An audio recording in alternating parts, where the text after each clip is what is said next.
pain is starting to be felt by having EVs displace gasoline vehicles or internal combustion engine vehicles that are on the roads. It's been in the back of my mind for a while and actively discussed with some friends and those close to mine, wondering at what point will the scales tip from gasoline consumption to EV consumption, and the gas tax revenue will have this negative impact where governments will have to start relying on other means by which to tax or generate revenue from their users, the road users, to make up for that loss. It's very interesting. Hawaii is obviously imposing this and automatically enrolling the EV drivers in a system that mandates odometer readings annually, and then they're charged based upon how many miles they've traveled. Hello, car enthusiasts, and welcome to STI Love to Drive. Today, I'll be covering an article from Fortune entitled, EVs May Help the Environment, but because their owners don't buy gas, they're starving states of tax money to fix potholes and build roads. This is a topic I covered in a slightly different sense during a video released a few months ago where I covered Subaru Starlink and some of the problems related to vulnerabilities in their connected services. I briefly touched on my concerns with the fact that cars are smart enough and connected to the internet in a way that allows them to report data back to central repositories, and that data can then be sold and purchased by companies that may have an interest in understanding how you're using their car or even where you're going. And as we'll see as this article progresses, governments need to recover money that was previously acquired through taxation of gas in order to maintain roads. Let's dive right in. The pothole outside Timothy Taylor's home was so deep he could hear the clunk of cars hitting it from inside his house. The Portland, Oregon resident could sympathize with those drivers. He knew to avoid his own neighborhood pothole, but another one damaged his car's suspension to the tune of $1,000. Hearing that awful sound of your car bottoming out, it's horrible, he said. Oregon transportation officials say that without more funding, residents like Taylor could see further declines in the quality of roads, highways, and bridges starting this year. But revenues from gas taxes paid by drivers at the pump are projected to decrease as more people adopt electric and fuel-efficient cars, forcing officials to look for new ways to fund transportation infrastructure. States with aggressive climate goals like Oregon are facing a conundrum. EVs can help reduce emissions, but in the transportation sector, the nation's largest source of greenhouse gas emissions, they also mean less gas tax revenue for government coffers. Right now, we find ourselves in a position where we want to address fuel use and drive down reliance on gases and internal combustion engines.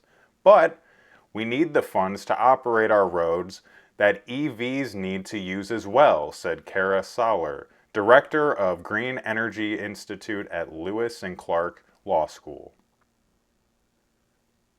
Gas tax revenue is set to fall. Motor fuel taxes are the largest source of transportation revenue for states, according to the National Association of Budget Officers' most recent report on state expenditures.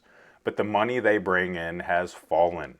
Gas taxes raised 41% of transportation revenue in fiscal year 2016 compared to roughly 36% in fiscal year 2024, the group found. In California, where zero-emission vehicles accounted for about a quarter of all car sales last year, legislative analysts predict gas tax calculations will decrease by $5 billion, or 64%, by 2035, in a scenario where the state successfully meets its climate goals. California and Oregon are among the multiple states that will require all new passenger cars sold to be zero-emission vehicles by 2035. The downward revenue trend is already playing out in Pennsylvania, where gas tax revenues dropped an estimated $250 million last year compared with 2019, according to the state's independent fiscal office. Inflation has also driven up the cost of transportation materials, further exacerbating budget concerns. So, what's going on in Oregon?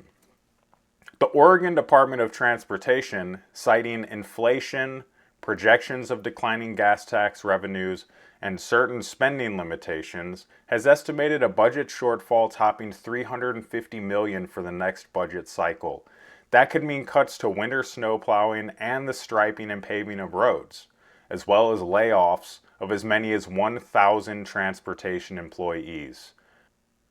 Republican lawmakers say the gas tax revenue issue has been compounded by the department mismanaging its money.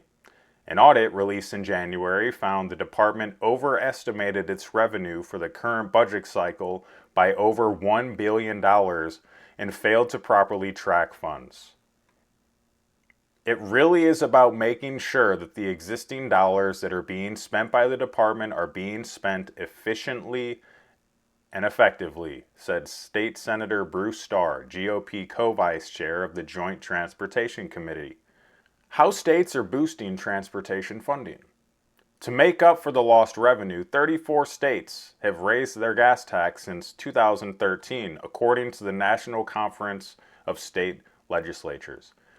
California has the highest gas tax at over 69 cents a gallon when including other taxes and fees, while Alaska has the lowest at 9 cents a gallon, according to figures from the U.S. Energy Information Administration. In Oregon, which in 1919 became the first state to implement a gas tax, it is up 40 cents a gallon. The federal gas tax of 18 cents a gallon, which isn't adjusted for inflation, hasn't been raised in over 3 decades. In Oregon, where there is no sales tax and tolling has met fierce opposition, lawmakers are debating next steps. Other states have taken steps ranging from indexing their gas tax to inflation to raising registration fees for EVs, to taxing EV charging stations. To bolster transportation dollars, some have reorganized their budgets. In Michigan, where Governor Gretchen Whitmer was first elected using the slogan, "Fix the damn roads," some revenues from marijuana taxes and personal income taxes now go toward transportation. In Connecticut, the sales tax now brings in more money for its special transportation fund than gas tax revenues, a 2024 fiscal report shows. Another concept that could provide a long-term solution is the so-called road user charge. Under a system, drivers pay a fee based on the distance they travel. In 2023, Hawaii established a road usage charge program for EV drivers that will phase in starting this July. In 2028, all EV drivers will be automatically enrolled, with odometers read at annual vehicle inspections. 3 other states, Oregon, Utah, and Virginia, have voluntary road usage fee programs. Drivers can opt to use GPS tools to track and report their mileage. The biggest part of this article to pay attention to is the fact that some people have been talking about this for a while. It's been a concern of mine for years that once you dramatically reduce the amount of gasoline consumed, that tax revenue must be made up through other means. And we're already seeing with hard data here that the impact is pretty significant. In my personal opinion, when we take a look at how Hawaii is implementing this sort of program where they're just charging you through an automatic enrollment and odometer readings through annual vehicle inspections, all of those miles are being credited back to the source state where the vehicle is registered. But let's say you're out driving across multiple states and you do that on a regular basis. Well, those other states are kind of getting screwed out of the revenue that they would normally draw in through gas, right? So if I'm in St. Louis and I'm driving to Indiana, I'm going to fill up in Missouri. Those gas taxes are going to Missouri. I may fill up in Illinois, and those gas taxes are going to Illinois. And then I'm arriving in Indiana and almost certainly going to fill up there before I come back.